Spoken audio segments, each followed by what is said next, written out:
On top of a black base coat, in this case I used the Badger airbrush undercoat, black undercoat. We use Abyssal Blue from Scale 75. And we aim to cover around 75% of the total volume of the highlight. If we split a job into 5 constituent parts, which I'm trying to introduce into every single video, we have the shadow, lower mid-tone, mid-tone, upper mid-tone, and the highlight. This goes from the lower mid-tone all the way up to the highlight. The reason why we're using Abyssal Blue is that it has a hint of blue, funnily enough, in it. When we paint in black, it's very easy to fall into the trap of just using blacks and whites, but this does give a very boring appearance. By breaking it up with colours, well, we draw colour interest, it's a lot more appetizing for the eye. Okay, the next step, we are using the rather intimidatingly called Eradicator brush that you could purchase from Rosemary & Co. It's the snub-nosed filbert head brush, and I use this somewhat as a rather wettish dry brush. The consistency of the paint, it should be reminiscent of just straight out of the pot.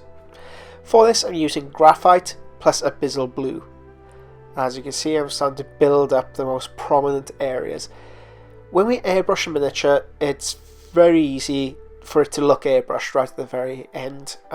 All the surface areas have this perfect transition, but there's no real interest there. At this stage, if you've been following along with the tutorial so far, you would have noticed that I've started to break up my pure airbrushing work with brushwork to introduce texture to the armor plate, to make it look like there's micro abrasions to the armor, to make it look like there have been dents in the armor that have been buffed out, but perhaps not buffed out as cleanly or as perfectly as could have been. Now this paint, when we apply it, it should be rather dry. We are relying on the natural moisture within the paint itself. And I'm dragging it across the most prominent areas, prominent details of the sculpt. So those portions of the sculpt that stand out, like a traditional dry brush would hit. And I'm also following that line of interest that I've developed with the airbrush. If we look at the colour scheme, this highlights from the mid-tone through to the highlight. Now at this stage, don't worry so much about seamless blends, because you simply won't get a very good blend doing this. It's more about generating interest in the armor plate.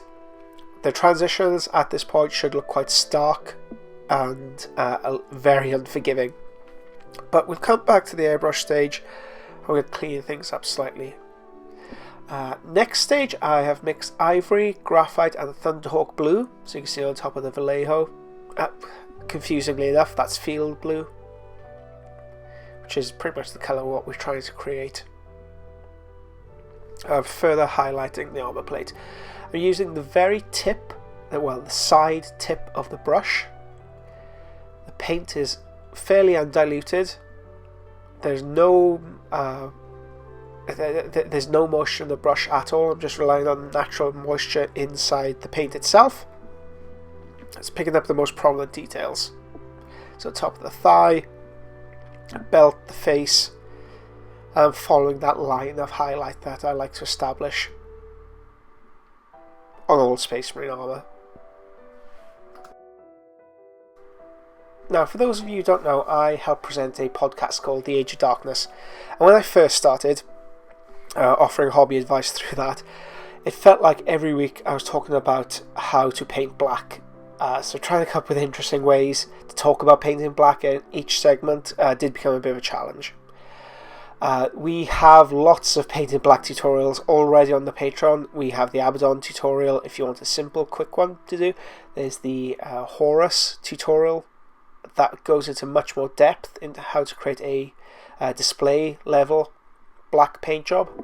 This, I'd say, rides that middle distance. It's another alternative way to create black armor.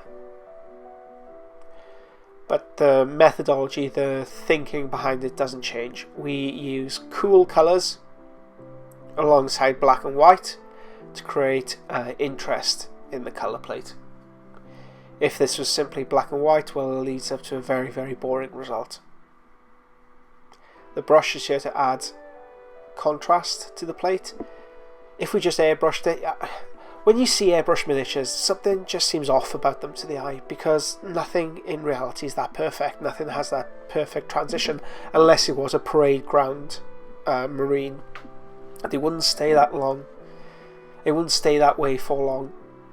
With these miniatures, we are trying to tell a story, as ever. Each scratch, each armor plate, each embellishment that we make should tell you something about who this character is. We can add a lot more weathering, we can add a lot more scratches to the armor to indicate that he's in the middle of a very fierce battle, or he's been on campaign for a long time. We can have it like this, to make it look like he's at the start of a campaign, but he's in mid-battle. We can have very, very little battle scratches to represent him maybe coming off a parade ground for the first time, or being very fastidious but maintaining his armor. Okay, next stage. So this dry brush stage, while it does bring some really nice details, unfortunately it does leave some chalkiness. Something you may have experienced with your own dry brushing work. It does end up looking very, very chalky. So this stage I'm using graphite. Thinned down, the ratio is around 50-50, 50-50, excuse me, thinner to paint. I'm airbrushing this from the mid-tone up to the highlight. At the end of the stage you will end up with something that looks fairly nondescript. It shouldn't be a massive transition. Next up, I add Thunderhawk Blue to the mixture. I add a very small amount of Medea Combat White. Try and be as careful as I can now to pick out the top highlights. Sorry, not Medea Combat White, Ivory. I don't want to use pure white on the armor plate until the very end. But if you do use Medea Combat White at this stage, no need to fret. You can always use a glaze layer later on. Oh, that's me dropping the miniature. So top of the hand, very good place to hit. Top of the backpack, top of the chest. If you do struggle as to know where to place your shadows and highlights, please refer to the big black tomes that Forge will produce. The artists have done a wonderful job defining where you should place shadows and highlights in relation to the volumes of the armor plate. You can see it's a very naturalistic, very naturally lit miniature that they use as a comparison. The airbrush I'm using is the custom Micron, sort of possibly the finest airbrush you could buy on the market. It does make this style of highlighting much easier, but you can achieve results with much cheaper airbrushes. At the end of the process, it should look, well, it looks too bright. It's a very bright luminescent colour that we have. Next up I use a Lendl Violet and black ink, mixed around 60-30 in favour of the purple. Then I dump a lot of thinner into it to create a glaze. Essentially with the airbrush from here on out we're feathering with it. We've established the basic hue range, so the basic colours. We've established the volumes, so we understand that there's a curved surface in comparison to flat surfaces. And we've also established the value range, so that's the range going from black to white. This stage, I'm just trying to add a bit more colour interest into the shadows. And I know that blue and purple, cool colours, work very well next to one another. Okay, next up I'm using, this is Blue Green by Vallejo, with a tiny pinch of Medea Combat White. And it is Medea Combat White this time, I'm not confusing it with Ivory. And here I'm trying to hit the very, very, very peak top highlights. Of course I messed it up instantly, but if you're quick enough you can kind of rub it off with your finger.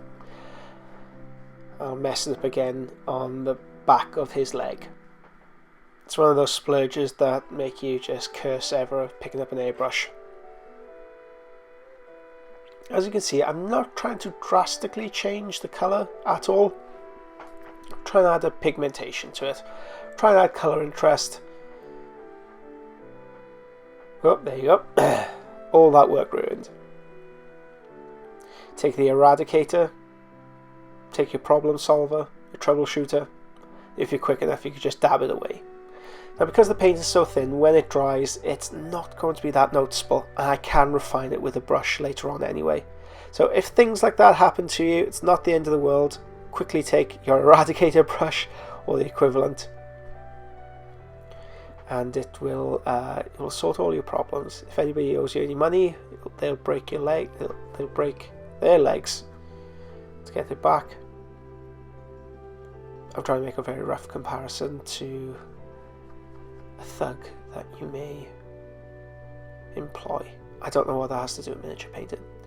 I had another layer of the previous mixture with more white to build up the value. Yeah, I think that's handsome. Again, far too bright at this point. Far too bright. Eclipse Grey to the rescue. Now there's 70% thinner to 30% paint. And this is washed all the way up until the upper mid-tone. So it hits the upper mid-tone, it hits the mid-tone, lower mid-tone and shadow.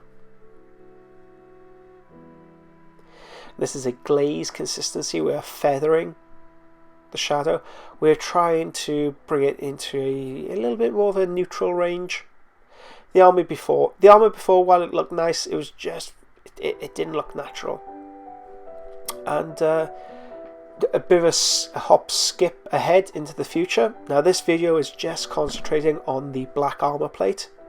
There will be a separate video released on how to create the details such as the skin tone, the bone effigy on his chest, Crozius Arcanum, and the gold, as well as the book. But at this stage we are using Ivory plus Thunderhawk Blue. I'm just trying to hit the very top highlights. Initially I'm just trying to sketch it as you would a normal marine.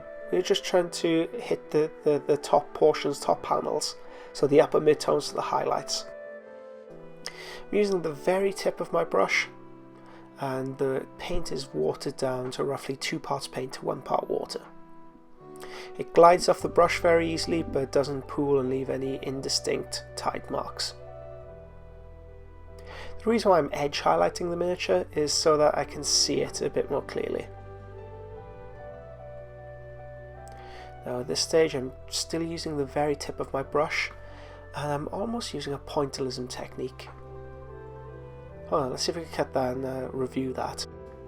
Okay, let's slow this down. This is a recap of what we've just done with the pointillism technique. It's very important to view exactly how I manipulate the brush. So this is slow down. Okay, just using the very tip of the brush. I use the edge of it to hit the edge of the sculpt, and then I gently draw the brush, tip of the brush back and forth over the upper mid-tone, and I draw it through to the highlight. You can see the brush stroke is leading from the mid-tone to the highlight. Leaving where I leave the brush stroke off, that's where the highest point of light is. And then when I go further down the thigh, where the light isn't as prominent, I break up the brushwork into that pointillism technique to pick out areas of interest, but also develop battle damage.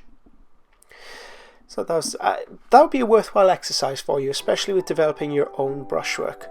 If you could review that small segment when you paint black or indeed any colour, I want you to try that. So edge highlighting it with the side of your brush to begin with, then adding lots of dots and details and scratches, story to your miniature.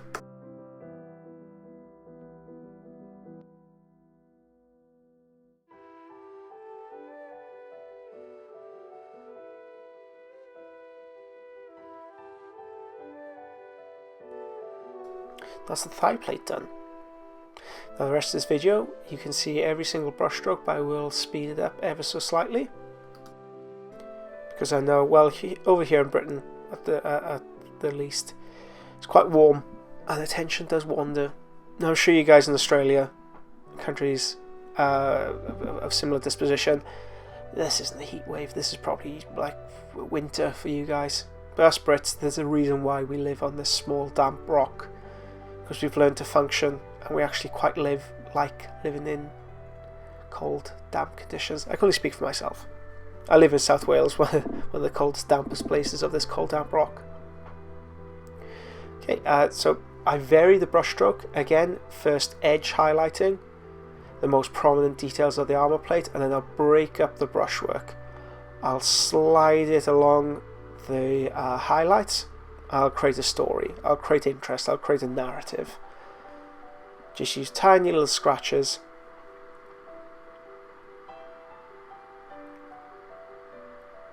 Here I've just mixed in some ivory into the mixture. You see that warmth that comes through in the highlight. So you have the contrast between the cool colours in the recess and the slightly warmer colour in the highlight. It's one of the things we could just draw attention to certain areas. This is an excellent place to analyse. So you can see how I've splayed out the ends of my bristles. I'm highlighting down that patch, down that area. Now this stage does become a lot easier to do if you use the dry brush sandwiched in between the airbrushing stages, because the contrast, the embellishment is already there. By splaying out the edges of my bristles, I can create a textured surface in a very quick amount of time. I increase the amount of ivory in the mixture when it comes towards the base of the foot, where more light would be hitting the miniature, and towards the top, where again more light would be hitting. Once I've established that with the splayed out bristles, I use the very tip of the brush to add a few scratches, add detail. When light falls on the surface like this, then you'll be able to more easily pick out the imperfections. In the shadow, well, it's in shadow, you can't really see any detail. So that's where I tend to put the most prominent scratches on the armor plate, because that's where your eye naturally detects these defects. And this is also a very good exercise in what to do, how you highlight a curved surface. Now if you're coming from a Games Workshop background where you edge highlight everything, working with domed surfaces like this might be slightly troubling at first. But it's very important that you just attack it for the first few times, because understanding of volume, and by volume I mean you should be able to understand what a surface is. Is it cylindrical? Is it flat? If we have 3D objects, light needs to interact with them in an effective way. It needs to interact with them in the same way as if we were painting on a piece of paper. So creating volume on a piece of paper to trick the eye into seeing it as a three-dimensional object, that's what we are doing here. We are transferring over traditional art techniques over onto our miniatures. So by developing the volumes on our miniatures, making them easily understood and readable to the viewer, you'll give a more satisfying and realistic paint job. But if you do come from a Games Workshop background, Games Workshop Army Painter background, this will take a while to develop. Your best resource is to just copy what you see in this video. I do encourage everybody watching these videos, just use these as a jumping off point, especially when it comes to the colour recipes. But if you are coming at this for the first time and you want to develop this technique, follow this video verbatim. And once you get an understanding, or once your mind kind of catches up to what your intention is, then you'll be able to experiment them in a bit more interesting and dynamic manner in keeping with your own particular style. Don't be afraid of ruining your first couple of models. I did the same with mine. But developing an understanding of volume and contrast on the miniature, those are the keys to the kingdom right there. And I do feel they very much hit words for me, especially when I'm trying to talk about it on the podcast. Because it's difficult talking about how to paint miniatures on a podcast, because they can't see anything that you're trying to describe.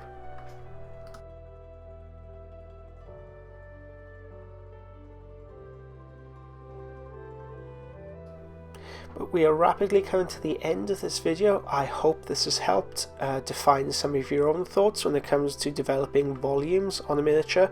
I guess we talked about that more than actual underlying colour theory of the black.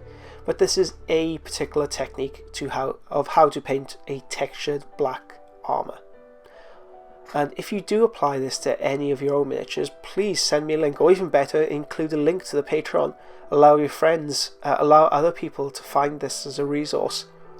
And if you do intend to learn how to paint black, try this recipe out over the next couple of months. It might come in handy. Okay, I want to thank you very much for watching the video. Any feedback, more importantly, if you paint anything based off this video, please send me a link. I'd love to see what this tutorial has spawned. Thank you very much. I'll catch you in the next video.